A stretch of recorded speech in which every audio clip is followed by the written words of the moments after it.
સુરત શહેરનું no drugs in Surat city અભિયાન રાંદેર પોલીસને મળી સફળતા। ₹6.67 લાખની કિંમતના હાઇબ્રિડ ગાંજા સાથે આરોપીની કરી ધરપકડ। પાલનપુર પાટિયા સ્થિત મસાલ સર્કલ પાસેથી આરોપી ઝડપાયો। આરોપી જનક ભટ્ટ પાસેથી 225.87 ગ્રામ હાઇબ્રિડ ગાંજો મળી આવ્યો, જેની બજાર કિંમત 6.67 લાખ। માહિતીના આધારે મોપેડ પર પસાર થતા શખ્સને ઝડપી પડાયો હતો, જેની તપાસ કરતા હાઇબ્રિડ ગાંજો મળી આવ્યો। મોપેડ, બાઇક, હાઇબ્રિડ ગાંજા સાથે 7.15 લાખનો મુદ્દામાલ જપ્ત। વધુ તપાસ રાંદેર પોલીસે હાથ ધરી। વધુ સમાચાર માટે જોતા રહો ભારત ટાઈમ્સ ન્યૂઝ।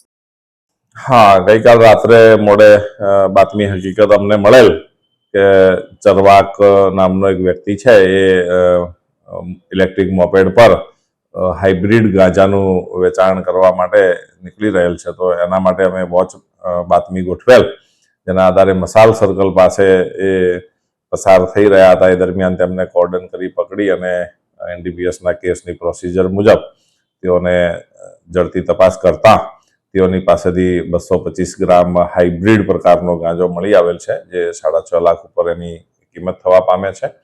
અને કોઈ નિહિલ નામના વ્યક્તિ તેઓને આ હાઇબ્રિડ ગાંજો વેચેલ છે અને તેઓની કાયદેસર કરી ધરપકડ કરવામાં આવેલ છે અને નામદાર કોર્ટમાં રજૂ કરી અને 1 દિવસના વધુ ફર્ધર પોલીસ કસ્ટડી આપવામાં આવેલ છે।